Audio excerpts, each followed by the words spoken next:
કરી કે પાપથી કાયમ ખાતર દૂર રહેજો. કોઈનો ગળો કાપવાથી પાપ થાય એવું નથી હોતું.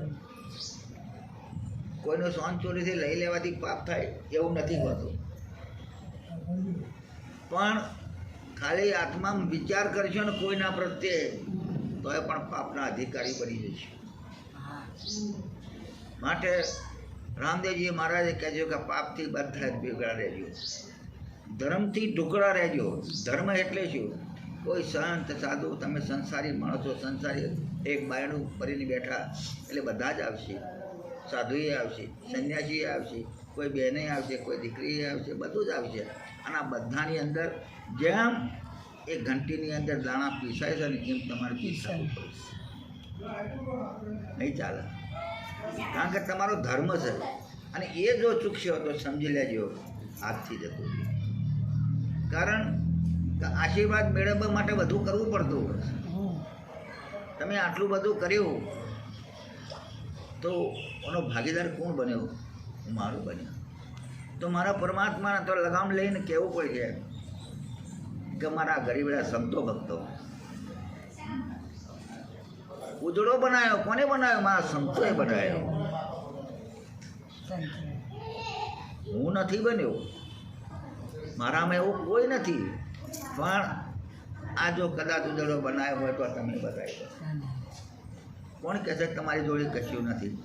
ઘણું છે તમારી જોડે. તમારા પુણ્યના પ્રતાપે આજે હું અહીંયા બેઠો.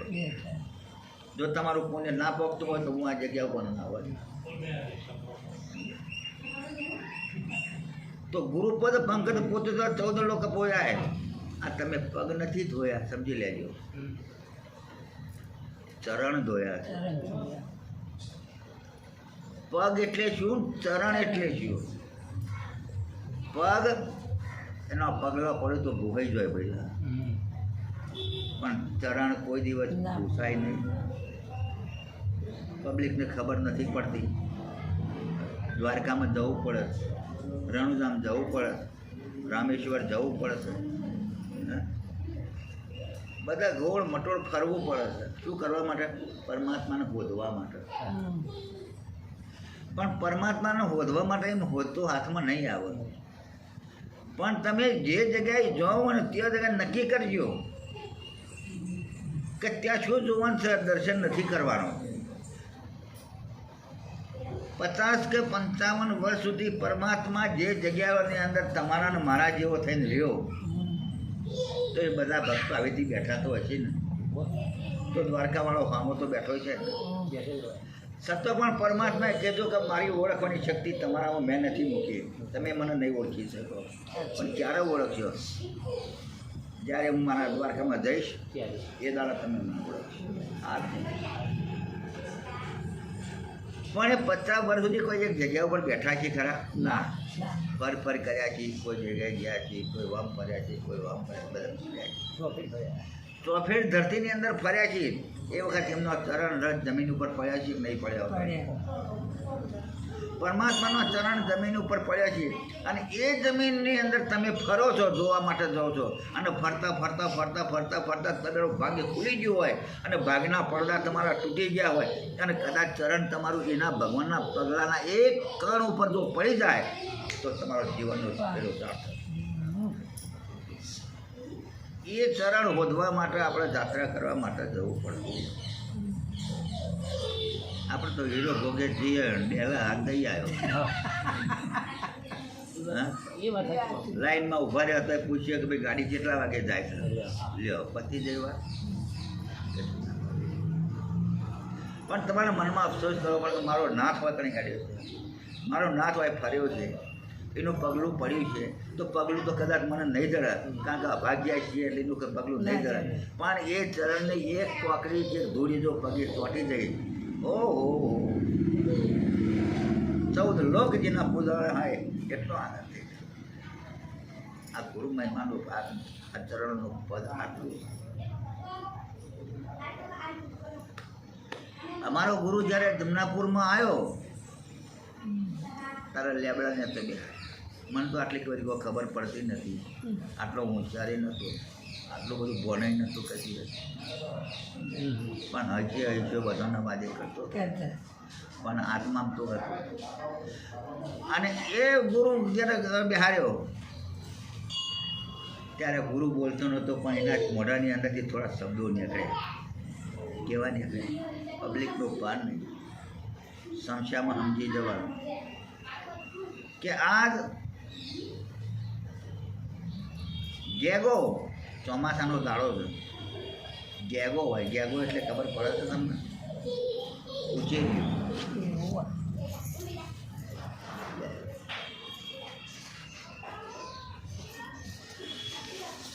ભમરો મળ્યો અને ભમરો મળ્યો એટલે કીધું કે એ ગોડા ચો ફરફર કરી એની મારા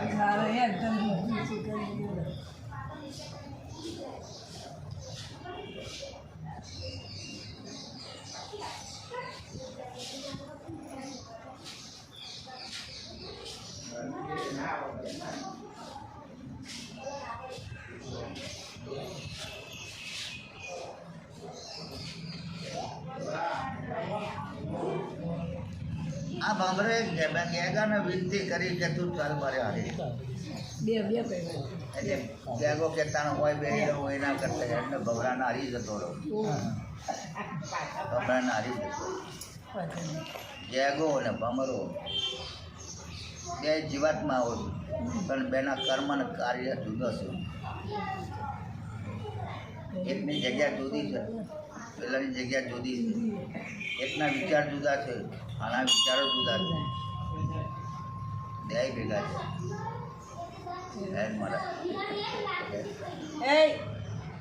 માણસે સંગ કર પણ સ્વભાવ બદલી નાખવો જોઈએ. યાદ રાખજો તમે. પહેલી વાત તો આવી જશે, સંગ કરે તો સ્વભાવ બદલી નાખવાના છે. કદાચ મને ઓછું વધારે આવડતું હોય, તમને ઓછું આવડતું હોય, કોઈ દાડો પાડી નહીં દેવાય, કશો હોય શીખવાડીએ પરિવાર ભૂલ નહીં થાય પણ એમને ઉતારી ના પડાય. હાથમાં બાપનાથી કરી આખો દિવસ રહ્યા, દાળો આથમવાની તૈયારી થઈ. દાળો આથમવાની તૈયારી થઈ. ભમરાનું કાર્ય શું છે? તળાવની અંદર કમળ ઉપર બેસે એટલે કમળ રાખે બંધ થઈ જાય. બંધ થઈ જાય ને કમળ બંધ થઈ જાય. પેલો ભમરો ભારે હારે લીધેલો હવે એ કયો જાય એટલે ભમરાના જે ગયા કોઈ કમળ ઉપર બેસી ગયું. બે બેઠા પણ જેમ દિવસ હાથમાં તો થાય કમળ આવે તે બંધ થતો જાય પણ પેલા ઘોડા ઉડવાની ખબર પડતી નહીં. ભમરાને બધી ખબર પડે કારણ કે તો રાત દાડો થતો એટલે ભમરો હતો તે ઉડી ગયો અને પેલો ગેગો હતો તે પેલા પુલની અંદર પહેરી ગયો. પુલ બંધ થઈ ગયો, અંધારું થઈ ગયું. તારું જાય તારું મિત્રોની ભાઈબંધી ના કરી હોય કોઈ હવે આ તો બંધ થઈ ગયો. મને નીકળવું કેવી રીતે? પસ્તાવો કરવા મળે તારું આખર જતા ક્યાં મને છેતર્યો. એમાંની મારે રાત પૂરી થઈ ગઈ. રાત પૂરી થઈ ગઈ, દિવસ ઉગવાની તૈયારી થઈ. પાછો કમળનો ગુણ ચાલુ થઈ ગયો. કેવો? ફૂલવાનો કમળ જે ફૂલવા મળ્યું. આ ભાઈ અંદર બેઠા તારા માળી હવારમાં આવ્યો તો કમળના ફૂલને તોડી આવા બીજો 5-6 કમળનો ફૂલ લઈ અને મંદિરની આગળ બેઠો વેચવા માટે. તો આ ભમરાવાળું આ ગેગાવાળું ફૂલ પર પેલા માળીના સાંભળીમાં જતું રીતવા.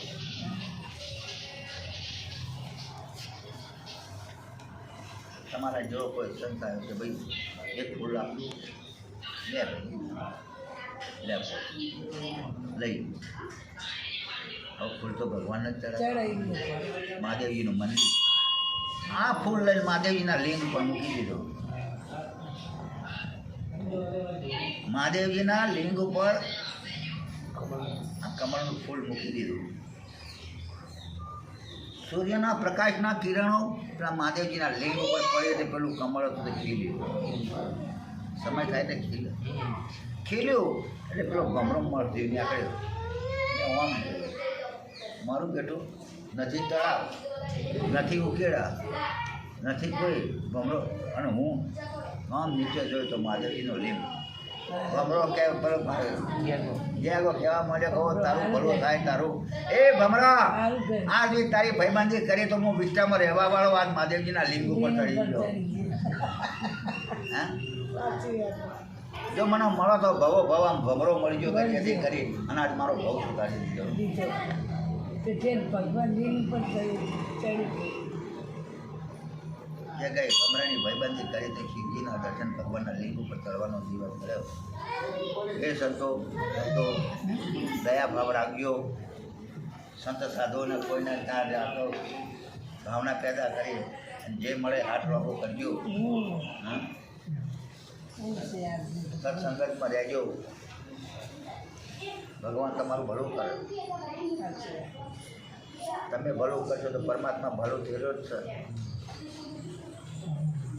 એટલે પાપથી કાયમ બિગડાડજો સ્વધર્મ જાણજો મા બાપની સેવા કરજો પહેલું ચરણ એટલે મારા જેવા સાધુઓની બધી સેવા કરજો ચાલશે પણ પહેલી મા બાપની સેવા કરજો ખરો ભગવાન ત્યાં છે રામાયણમાં શું કહ્યું છે કે મા બાપ ગુરુ આ ચાર પદ પહેલો અને પછી છેવટનો પરમાત્મા કહેતો હું તો બેઠો જ છું પણ પહેલું આ તેને કંઈ બધું આવો જો મા બાપની સેવા કર્યા સિવાય જો મારા પગથિયા ચડજો તો તમારા મારા ભવે ભેગું નહીં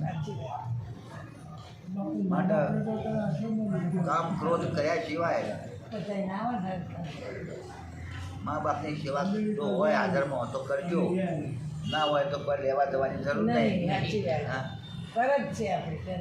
પણ એ મોટામાં મોટો દેવ છે દુનિયામાં જશો ત્યાં ધામ ફરશો પણ સમજી લેજો પેલા દેવ નહીં મળે અંબામાન ચાદર નહીં ઉઠાડો ચાલશે પણ આ માને ચાદર ઉઠાડજો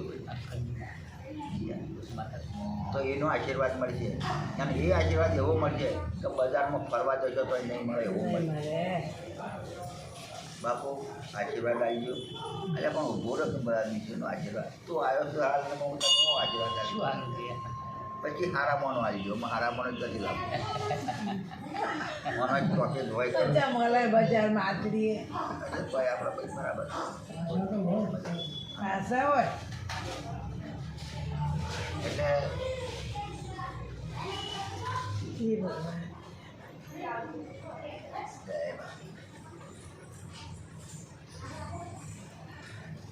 દરેકને મારે મંત્ર આપ્યો અને આટલા ગુરુ મંત્રની અંદર હું આજે પહેલાં હું કાકનો હતો કાકમાંથી હું લાખનો બન્યો લાખની અંદરથી હવા લાખનો બન્યો અને આજ હવા લાખ ઉપર જ જશે અને આજ મને પરમાત્માએ પોતાના સ્થાનો એ તમારા બધાના આશીર્વાદ મારા ગુરુવારની કૃપા જેથી કરી અને દર્શન કરી શકો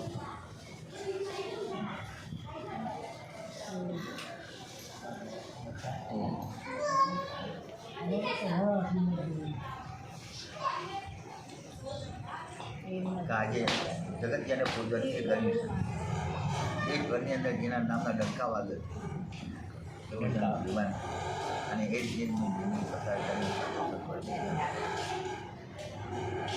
तो गुरु ऐसा कीजिए जैसा पूनम का चांद तेज करे तपे नहीं तेजी अपना मारे गर्व लेવાની કોઈ જરૂર નહીં બાપા જો કેવો છું હું કેવો દેખાઉં છું કેટલા પહોંચ્યો છું એટલી જરૂર નહીં એ તો પહોંચ્યો છું તો તમારા લીધા પહોંચ્યો છું ને હું ના પહોંચ તમારા આશીર્વાદ છે કે હું આટલો પહોંચી ગયો તો એમાંથી થોડાથી થોડું તમને પણ હું અર્પણ કરું કે જેથી કરીને તમે પણ કંઈક કરતા તો તમારો ભાવ સુખી જાય તમારો સુખી સંસાર જાય બેન બચ્ચો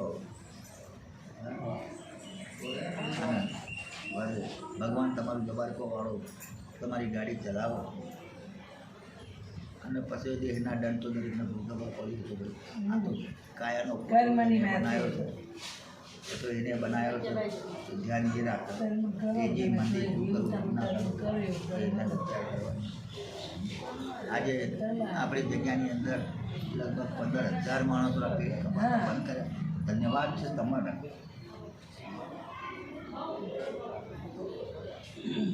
આપણી આ નાનકડી સંસ્થા છે આપણો ભગવાન નાનો છે હું પણ નાનો છું પણ 15,000 બેન બેટી કે બીજા યાર હોશિયારા હોય એમના વાતો આપણે બંધ કરે, ખોટા ખર્ચમાંથી ઉતરતા બંધ કર્યા. આંકડો મૂકવા જઈએ ને તો એનો પાર આવે એવું નથી. આપણે જોડે એના બધા જ હિસાબ છે. આના 15,000 કેસ આજે આનંદ કહે છે કે બાપુ મને આરામ થઈ ગયો. આશીર્વાદ. બાપુ મને આમ થઈ ગયું. બાપુ ધન્યવાદ. પણ 15,000માંથી એકને પણ આ બાવાએ નથી કીધું કે મને તો મને કહો. હા.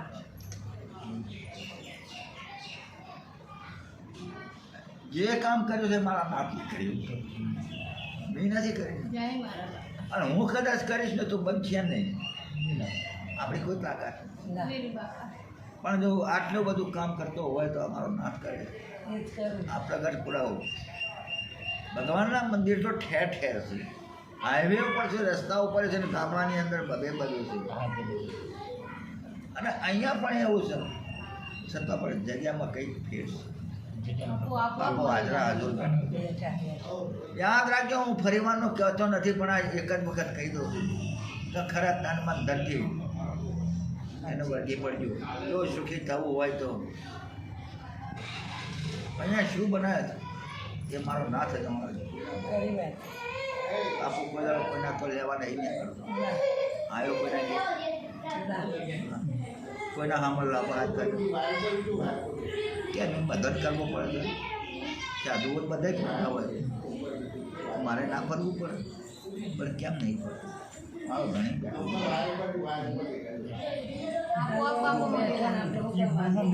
મારી કલ્પના થાય લાઈન મૂકી દેતો.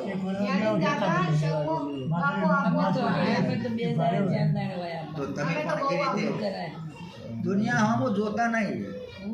આ દુનિયા તો હરામખોર દૂર રંગેલી છે, પણ પરમાત્મા ઉપર સવાર મોટી એક વખત એનું મોઢું જોવાનું રાખજો, અને મોઢું ના જોઈ શકે એના ચરણ જોવાનો રાખજો. થોડા દાડા જુઓ પછી એનો ઝપાટો કરી જોવાનો. ભક્તિ કરો કોઈ મરદની, મરદ મુછાળો હોય, ગરીબી કરીને ભક્તિ કરશો તો કશું નહીં બોલે. અભિમાનથી ભક્તિ કરો, અભિમાન રાખો કે મારો નાથ બેઠો છે, હું એનો છોકરો છું, અને જ્યાં સુધી મારો નાથ બેઠો ત્યાં મારો વાળ વખો કરનારો જગતમાં કોઈ જન્મ્યો નહીં. આવું કરીને તો એને વર્ગી પડે, તમે જોવા એનું. આ ભક્તિ ના કે ગોદી તો આનંદ બધું બરાબર છે, એ કરવું પડે, આ એ કરવું પડે, શાસ્ત્રો વાંચવા પડે, પણ પરમાત્માના મોઢાના શબ્દો છે.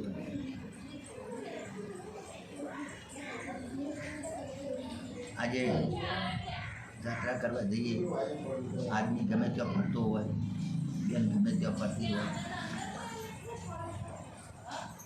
આદમી દુનિયામાં ફરવાની જરૂર છે, બેનને ક્યાંય ફરવાની જરૂર નથી. એનો પરમાત્મા તો ઘરમાં જ બેઠો, એનો પરમાત્મા ઘરમાં જ બેઠો છે. આ દુનિયાની કઈ ભાઈ પોતાના આદમીના પગ ધોઈને પી જાય છે?